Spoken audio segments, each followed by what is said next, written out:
So good morning guys. तो चलिए start करते हैं आज के यानी कि 28 अगस्त के इंपॉर्टेंट करंट अफेयर्स को। देखिए हमारा पहला इंपॉर्टेंट प्रश्न क्या है कि हाल ही में भारत का पहला 3D प्रिंटेड पोस्ट ऑफिस ये किस शहर में खुलेगा? तो आंसर होगा बेंगलुरु में। तो भारत में पहला 3D प्रिंटेड पोस्ट ऑफिस ये कर्नाटक की राजधानी बेंगलुरु में खुलेगा, ये आपको याद रखना है।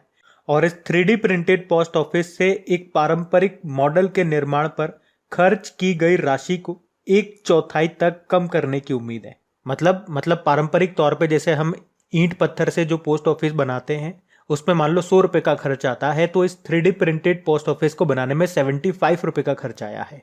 इसका निर्माण किसने किया? लार्सन एंड टुब्रो के द्वारा बंगलुरु के हलासुरु में इसका निर्माण किया जा रहा है। और इस तरह से याद रखेंगे आप कि लार्सन एंड टुब्रो ये वर्तमान में भारत में निर्माण के लिए 3D प्रिंटिंग तकनीक का उपयोग करने वाली एकमात्र कंपनी है। लार्सन एंड टुब्रो स्थापना हुई थी इसकी 1946 में। मुंबई में हेडक्वार्टर और उसके सीईओ एस.एन. सुब्रमण्यन है। आप जानते हो हमारी जो वित्त मंत्री निर्मला सीतारमण जी, बताओ उन्होंने किस आईआईटी में भारत का पहला 3D प्रिंटेड घर का उद्घाटन किया था? तो आंसर होगा इसका आईआईटी मद्रास में। अगर आपसे पूछा जाए कि दुनिया का पहला 3D प्रिंटेड स्टील ब्रिज ये कहां पे बनकर तैयार हुआ था, तो आंसर होगा नीदरलैंड में। और याद रखना भारत में पहली बार किस शहर के शोधकर्ताओं ने रिसर्चर्स ने पहला 3D प्रिंटेड ह्यूमन आई कॉर्निया बनाया है? तो आंसर होगा हैदराबाद के शोधकर्ताओं ने, और इसे खरगोश की आंख में प्रत्यारोपित किया गया। तो ये आप जरूर ध्यान रखना। बाकी देखो बेंगलुरु आप जानते हो कर्नाटक की कैपिटल है। यहीं पे आपको इन्फोसिस का, विप्रो का, हिंदुस्तान एरोनॉटिकल लिमिटेड और इसरो का हेडक्वार्टर मिलेगा। सिलिकॉन वैली ऑफ इंडिया कहा जाता है इसको। और अगर आपसे पूछे ना कि भारत का पहला AI and robotics technology park जिसे कहते हैं आर्ट पार्क ये कहां पे खुला, तो आंसर होगा बेंगलुरु में। और भारत का पहला डिजिटल वाटर बैंक एक्वेरियम कहां पे लॉन्च किया गया, तो आंसर होगा बेंगलुरु में। तो याद रखना ये सारे पॉइंट्स बढ़ते आगे। फिर बताओ अगस्त 2022 में किस जिले को भारत में सर्वश्रेष्ठ आकांक्षी जिला घोषित किया गया? तो आंसर होगा हरिद्वार। तो नीति आयोग ने हरिद्वार को भारत का सर्वश्रेष्ठ आकांक्षी जिला घोषित किया है। इसने बेसिक इंफ्रास्ट्रक्चर थीम में पहला स्थान हासिल किया, और जिससे शहर को केंद्र सरकार के द्वारा 3 करोड़ रुपए का अतिरिक्त आवंटन किया जाएगा। कांस्य जिला कार्यक्रम ये 2018 में शुरू किया गया था। इसका उद्देश्य क्या है? देश भर में 112 सबसे कम विकसित जिलों को प्रभावी ढंग से परिवर्तित करना। नीति आयोग की बात हुई है, देखो आप जानते हो ये योजना आयोग के जगह पर लाया गया था सन 2015 में। स्थापना हुई थी 1 जनवरी 2015 को। फुल फॉर्म क्या होती है? National institute for transforming India. अध्यक्ष भारत के प्रधानमंत्री होते हैं जो कि नरेंद्र मोदी हैं वर्तमान में। उपाध्यक्ष और सीईओ नए बन गए। उपाध्यक्ष अभी बने हैं कौन? डॉक्टर सुमन के बेरी। अगर आपसे पूछे इसके पहले उपाध्यक्ष कौन थे? अरविंद पनगड़िया।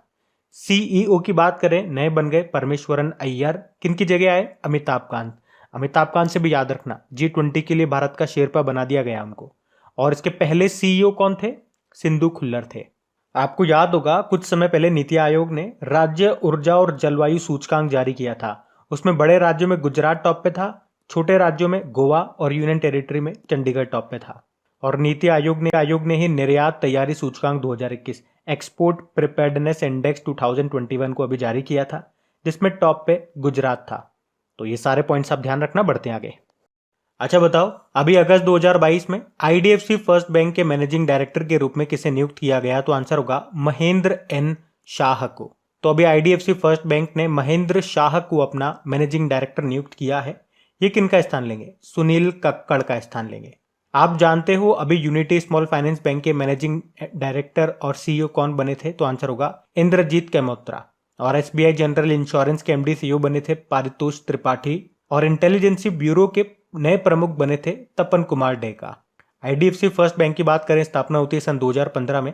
मुंबई में हेडक्वार्टर है इसका और इसके CEO V वैद्यनाथन है। याद रखना ये नाम, पढ़ते आगे। अच्छा फिर बताइए विश्व जल सप्ताह हर साल किस महीने के अंतिम सप्ताह को मनाया जाता है? तो आंसर होगा अगस्त। तो विश्व जल सप्ताह ये एक वार्षिक सम्मेलन है जो हर साल अगस्त के आखिरी सप्ताह को आयोजित किया जाता है।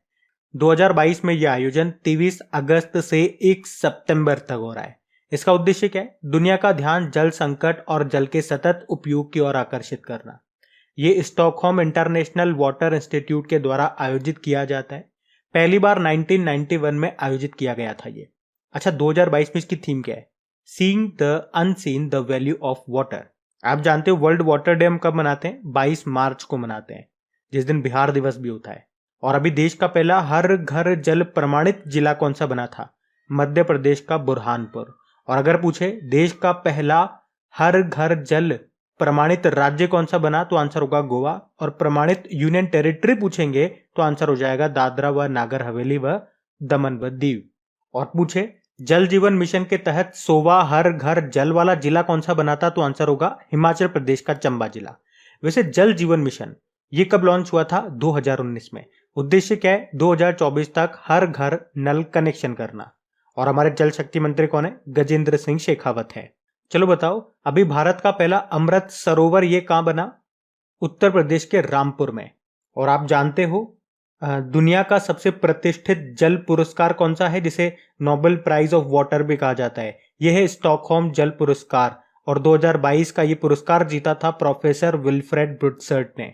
अभी आपको याद होगा तीसरे राष्ट्रीय जल पुरस्कारों की घोषणा की गई थी, उसमें सर्वश्रेष्ठ राज्य का पुरस्कार मिला था उत्तर प्रदेश को, जबकि सर्वश्रेष्ठ जिलों की श्रेणी में टॉप पर रहा था उत्तर प्रदेश का मुजफ्फरनगर। और पानी के नीचे कौन सी मेट्रो चलाई जाएगी? कोलकाता मेट्रो, हुगली नदी के नीचे चलेगी ये।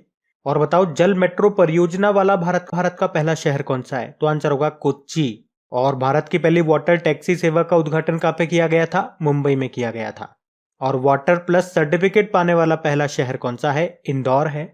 जबकि 24 घंटे 7 दिन नल से स्वच्छ जल देने वाला पहला शहर बना था उड़ीसा का पुरी। तो ये सारे इंपॉर्टेंट पॉइंट्स रहेंगे आपके, इनको ध्यान रखना। आप बढ़ते आगे।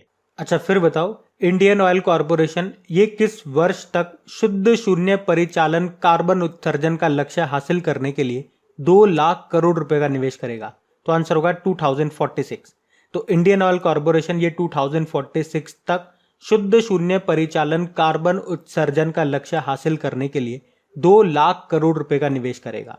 तो निर्धारित लक्ष्य 2070 तक शुद्ध शून्य उत्सर्जन तक पहुंचने के भारत के लक्ष्य के अनुरूप है। और इस तरह 2 लाख करोड़ रुपए से अधिक के निवेश से कार्बन डाइऑक्साइड उत्सर्जन को कम करके लगभग 0.7 बिलियन मैट्रिक टन प्रति वर्ष करने में मदद मिलेगी। अच्छा, इंडियन ऑयल कॉर्पोरेशन, आपको याद होगा अभी इसने एक सोलर कुक टॉप लॉन्च किया था जिसका नाम रखा था सूर्या नूतन। इंडियन ऑयल कॉर्पोरेशन की बात करें तो स्थापना 1959 में होती है। नई दिल्ली में आपको इसका हेडक्वार्टर मिलेगा और इसके वर्तमान में चेयरपर्सन कौन है? श्रीकांत माधव वैद। चलो आपको एक प्रश्न बताना होगा कि 2050 तक शुद्ध शून्य कार्बन उत्सर्जन लक्ष्य निर्धारित करने वाला पहला दक्षिण एशियाई शहर कौन सा बना था? तो याद रखना मुंबई बना था। और केरल बना था कार्बन तटस्थ खेती के तरीकों को पेश करने वाला पहला राज्य। और अभी लेह हवाई अड्डा ये बनेगा देश का पहला कार्बन न्यूट्रल हवाई अड्डा। और भारत का पहला कार्बन न्यूट्रल पंचायत कौन सा बना था? जम्मू कश्मीर का पल्ली गांव। और आपको याद रखना ही है कि भारत का शुद्ध शून्य कार्बन उत्सर्जन का लक्ष्य कब का है? तो आंसर होगा 2070 का। और भारत का ऊर्जा स्वतंत्रता का लक्ष्य है 2047 का। और अगर आपसे पूछा जाए कि भारत कब तक कृषि में डीजल की जगह नवीकरणीय ऊर्जा यानी कि रिन्यूएबल एनर्जी का उपयोग करेगा, तो आंसर होगा 2024। ऊर्जा मंत्री कौन है? हमारे आर.के. सिंह है। तो ये सारे पॉइंट्स ध्यान रखना। आप बढ़ते आगे। फिर बताइए, अगस्त 2022 में प्रधानमंत्री नरेंद्र मोदी ने किस शहर में खादी उत्सव को संबोधित किया? तो आंसर होगा अहमदाबाद। तो प्रधानमंत्री नरेंद्र मोदी ने 27 अगस्त 2022 को अहमदाबाद में साबरमती रिवर फ्रंट पर खादी उत्सव को संबोधित किया है। देश के स्वतंत्रता संग्राम में खादी के उत्सव को अंकित करने के लिए आजादी का अमृत महोत्सव के हिस्से के रूप में अद्वितीय खादी उत्सव का आयोजन किया जा रहा है। इस कार्यक्रम में चरखों के विषय पर एक प्रदर्शनी भी लगेगी। अच्छा, केवीआईसी से आपको याद आएगा, इसके अभी एक तो नए चेयरमैन बने थे। कौन? मनोज कुमार। अच्छा बताओ, विश्व का सबसे बड़ा खादी राष्ट्रीय ध्वज ये कहां पे प्रदर्शित किया गया था? राजस्थान के जैसलमेर के लोंगेवाला में। और बताओ, खादी के लिए भारत के पहले उत्कृष्टता केंद्र एक्सीलेंस सेंटर का उद्घाटन कहां पे किया गया था? नई दिल्ली में। आप जानते हो केवीआईसी ने गाय के गोबर से प्राकृतिक पेंट बनाया था जिसका नाम रखा था खादी प्राकृतिक पेंट, जिसके ब्रांड एम्बेसडर बने थे हमारे सड़क व राजमार्ग मंत्री नितिन गडकरी, जिनका निर्वाचन क्षेत्र नागपुर है। और अहमदाबाद से भी याद आएगा आपको कि एक तो अहमदाबाद और एक केरल, इन दोनों को टाइम मैगजीन की वर्ल्ड ग्रेटेस्ट प्लेस ऑफ 2022 में शामिल किया गया था। और आईपीएल 2022 में दो नई टीमें शामिल हुई थी, अहमदाबाद टीम और लखनऊ टीम, जिनके नाम बदल के क्या कर दिए गए थे। लखनऊ टीम का कर दिया गया था लखनऊ सुपर जायंट्स और अहमदाबाद टीम का गुजरात टाइटंस कर दिया गया था। और आपको याद होगा इस बार का आईपीएल इसी ने जीता है, किसे हरा के, राजस्थान रॉयल को हरा के। तो ये सारे पॉइंट्स आप ध्यान रखना। बढ़ते आगे। चलो फिर बताओ, अभी अगस्त 2022 में अकेले पूरी दुनिया की उड़ान भरने वाले सबसे कम उम्र के व्यक्ति कौन बन गए? तो आंसर होगा मैक रदरफोर्ड। तो अभी 17 वर्षीय ब्रिटिश पायलट है मैक रदरफोर्ड और अभी एक छोटे से विमान से अकेले पूरी दुनिया की उड़ान भरने वाले सबसे कम उम्र के ये व्यक्ति बन गए।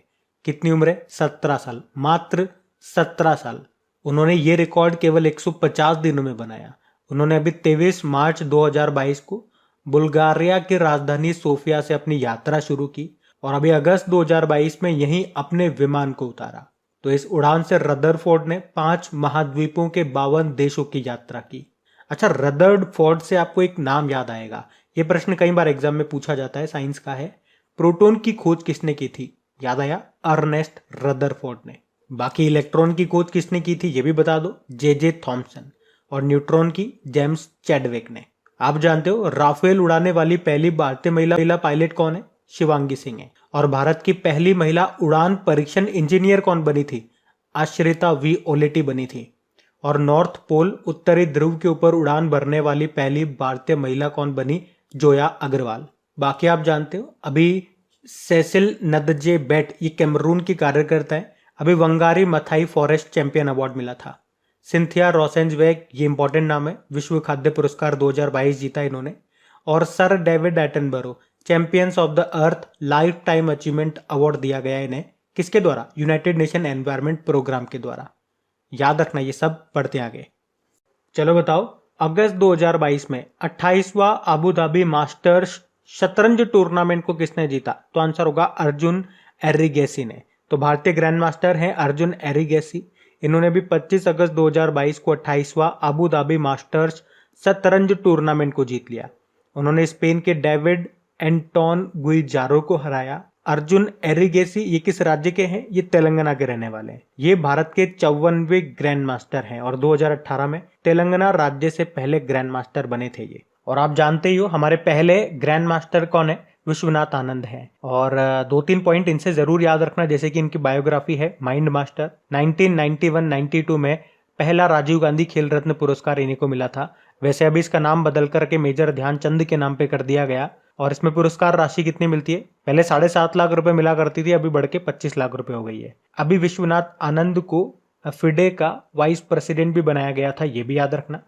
और हमारी पहली महिला ग्रैंड मास्टर कौन है? एस विजयलक्ष्मी है। और सबसे इंपॉर्टेंट पॉइंट कि अभी 44वें फिडे शतरंज ओलंपियाड ये पहली बार भारत में हुए थे, तमिलनाडु के चेन्नई में, जिसका शुभंकर था थम्बी। और आप जानते हो CSIR की पहली महिला अध्यक्ष बनी थी कौन? नल्ला थम्बी कलाई सेल्वी। और मैं आपको कई बार बता चुका हूं, जब भी ये दोनों पॉइंट आपको कहीं पर भी मिल जाए ना, तो दूसरा वाला पॉइंट ऑटोमेटिकली आपको रिवाइज करना है, ये आदत डाल लेनी है। तो इनका नाम अजीब सा जो नाम है, नल्ला थम्बी कलाई सेल्वी, शुरुआत में हमें अजीब सा लगा था, लेकिन इतनी बार हमने बोल लिया कि हमको याद हो गया। अब हम इस नाम को अब तो ऐसे बोल लेते हैं जैसे हमारे घर के किसी मेंबर का नाम हो, नल्ला थम्बी कलाई सेल्वी। और ये सब कमाल किसका है? ये सब कमाल है रिवीजन का। जितनी बार चीजों को आप रिवाइज करोगे, रिपीटेशन में लेकर के आओगे, बार बार बोलोगे, वो चीज उतनी ही कंठस्थ होती जाएगी। अच्छा, यहां से आगे प्रश्न क्या बनेगा कि इस बार का ये जो 44वां शतरंज ओलंपियाड था किसने जीता? उज्बेकिस्तान ने। अब उज्बेकिस्तान से भी आपको लिंक करके याद रखना है कि 2026 वाले शतरंज ओलंपियाड होंगे वो उज्बेकिस्तान में ही होंगे, लेकिन 2024 वाले कहां पे होंगे? हंगरी के बुडापेस्ट में होंगे। और भारत में पहली बार चेस अकेडमी कहां पे खुलेगी? तो आंसर होगा भुवनेश्वर में। चेस डे आप मनाते हो 20 जुलाई को। फिडे का हेडक्वार्टर कहां पर है? चेस को रेगुलेट करने वाली बॉडी है फिडे, हेडक्वार्टर मिलेगा लुज़ेन स्विट्जरलैंड में। और जो आपका चेस बोर्ड हो गया, स्टैटिक प्रश्न कई बार बन जाता है कि इसमें टोटल नंबर ऑफ स्क्वायर्स कितने होते हैं? तो आंसर होगा 204 होते हैं। तो ये सारे पॉइंट्स आप याद रखेंगे। बढ़ते आगे। फिर बताओ, देश के लिए सभी प्रारूपों, सभी फॉर्मेट्स में 100 मैच खेलने वाले इतिहास में देश के एकमात्र भारतीय खिलाड़ी कौन बनेंगे? तो आंसर होगा विराट कोहली। तो विराट कोहली ये देश के लिए अपने 100वें T20 इंटरनेशनल मैच में खेलते हुए इतिहास में अपने देश के लिए सभी प्रारूपों, सभी फॉर्मेट में 100 मैच खेलने वाले एकमात्र भारतीय खिलाड़ी बन जाएंगे। अभी आप जानते हो 28 अगस्त 2022 से दुबई में एशिया कप 2022 शुरू हो चुके हैं। ये पहले कहाँ होने वाले थे? श्रीलंका में होने वाले थे। देखो प्रश्न दोनों तरह से एग्जामिनर पूछ सकता है। एशिया कप 2022 कहाँ पे हुए? तो आप कहोगे यूनाइटेड अरब अमीरात। यूं भी पूछ सकता है कि ये पहले कहाँ पे होने वाले थे, फिर बाद में चेंज करके यूनाइटेड अरब अमीरात कर दिया गया। मतलब आंसर खुद ही दे देगा और उसी में प्रश्न भी पूछ लेगा। ऐसे ही उलझाते हैं ये। फिर आप कहोगे अरे ये तो मुझे पता ही था, यूनाइटेड अरब अमीरात में होंगे, और ये इसी ने आंसर दे दिया। आप पूछ रहे हैं पहले कहाँ पे आयोजित किया जाना था? तो श्रीलंका में। अभी आप जानते हो ना, शुभमन गिल जिम्बाब्वे के खिलाफ अपना पहला अंतरराष्ट्रीय शतक लगाकर सचिन तेंदुलकर के 24 साल पुराना वनडे रिकॉर्ड को इन्होंने तोड़ दिया। 97 बॉल्स में 130 रन बनाए थे इन्होंने। और जसप्रीत बुमराह से याद आएगा, अभी टेस्ट मैच में एक ओवर में सर्वाधिक रन बनाने का विश्व रिकॉर्ड बनाया था इन्होंने, 35 रन बनाए थे। और बॉलर कौन था? इंग्लैंड के स्टुअर्ट ब्रॉड। इस तरह इतिहास के सबसे महंगे बॉलर बन गए थे। अर्थात इंग्लैंड से एक प्रश्न आपको बताना है, इंग्लैंड के लिसेस्टर क्रिकेट ग्राउंड का नाम अभी किसके नाम पे रखा गया था, यह आप बताओ। और रोहित शर्मा से याद रख लो, क्रिकेट इतिहास में लगातार 13 T20 इंटरनेशनल जीतने वाले ये पहले कप्तान बने थे। ऋषभ पंत आप जानते ही हो, अभी उत्तराखंड के ब्रांड एम्बेसडर बन गए, डिश टीवी के भी हैं ये। ध्यान रखना, बढ़ते हैं आगे। चलो फिर बताओ, हाल ही में किसने UEFA पुरस्कार जीता? तो आंसर होगा करीमा बेंजेमा और एलेक्सिया पुटेलस। तो करीमा बेंजेमा और एलेक्सिया पुटेलस ने यूरोपीय फुटबॉल संघ UEFA का साल का सर्वश्रेष्ठ खिलाड़ी का पुरस्कार जीता, और इस तरह से इन पुरस्कारों में स्पेनिश क्लबों का दबदबा रहा। करीमा बेंजेमा ये पुरुष वर्ग का खिताब जीतने के प्रबल दावेदार थे। उन्होंने चैंपियंस लीग में 15 गोल किए और रियल मैड्रिड को रिकॉर्ड 14वां यूरोपीय खिताब दिलाने में अहम भूमिका निभाई। अच्छा, फुटबॉल की बात है तो 2-3 प्रश्न मोस्ट इंपॉर्टेंट है जो आपको हमेशा याद होने चाहिए। जैसे कि संतोष ट्रॉफी की बात करें, पहला प्रश्न तो यही बन जाएगा, संतोष ट्रॉफी का संबंध किससे है? फुटबॉल से है। 2022 में इसका 75वां एडिशन हुआ था, जो कि केरल ने जीता पश्चिम बंगाल को हरा करके। और अभी फीफा वर्ल्ड कप 2022 ये कतर दोहा में होंगे। इसका मैस्कॉट लाइव है और ऑफिशियल स्पॉन्सर बायजूस है। और अगले जो होंगे 2026 में वो 3 देशों में होंगे, यूएस, मैक्सिको और कनाडा में। बाकी आप जानते हो, अभी 2022 में south Asian football federation under 20 championship Orissa के कलिंगा स्टेडियम में हुआ था, जिसको भारत ने जीता बांग्लादेश को हरा करके। और अभी अक्टूबर में फीफा अंडर 17 वर्ल्ड कप ये भारत में होंगे।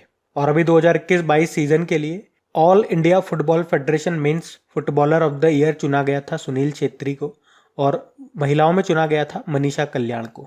और अभी रियल मैड्रिड फुटबॉल क्लब ने अपना 35वां स्पेनिश लीग खिताब भी जीता है। और ये बताओ 2023 में जो फीफा वुमेन्स वर्ल्ड कप है वो कहाँ पे होंगे? ऑस्ट्रेलिया और न्यूजीलैंड में होंगे। तो ये सारे पॉइंट्स ध्यान रखना। उसके अलावा फीफा का हेडक्वार्टर भी याद रख लो, ज्यूरिख स्विट्जरलैंड, और प्रेसिडेंट है ज्ञानी इन्फिनिटो। अब बात करेंगे कल के वीडियो में पूछे गए प्रश्न के उत्तर की। तो कल के वीडियो में आपसे क्या प्रश्न पूछा गया था कि 2022 का लिबर्टी मेडल से किसे सम्मानित किया गया? तो आंसर होगा व्लादिमीर ज़ेलेंस्की को, यूक्रेन के प्रेसिडेंट हैं ये। आप सभी ने प्रश्न का बिल्कुल सही उत्तर दिया है। और सेशन अच्छा लगे तो प्लीज़ इसे लाइक करके शेयर ज़रूर कीजिएगा। इन सभी क्वेश्चंस का क्विज बना करके आपके अपलोड कर ही दिया गया है आपकी क्रेक एग्जाम एप्लीकेशन पे, वहीं पे इनकी PDF भी आपको मिल जाएगी। अब ये रहा आज का आपका होमवर्क प्रश्न।